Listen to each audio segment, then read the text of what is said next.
அரசியலே மக்களுக்கானது தான். அதே மாதிரி அரசியல் கட்சினாலே அது மக்களுக்காகத்தான்.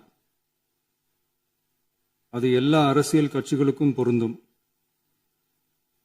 கொள்கையில நிலைப்பாட்டில் வேணும்னா வேறுபாடு இருக்கலாம். ஆனால் மக்களுக்கான பிரச்சனைனா எல்லா அரசியல் கட்சிகளுமே மக்கள் பக்கம்தான் நிற்கும். நாங்களும் அப்படித்தான்.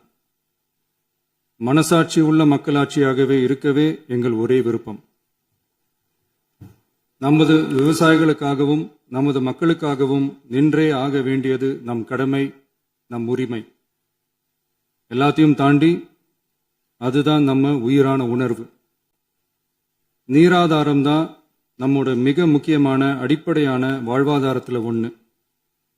நதிநீர் உரிமையும் நம்முடைய மிக முக்கிய உரிமைகளில் ஒன்று. அதை பாதுகாத்தே ஆக வேண்டிய பொறுப்பு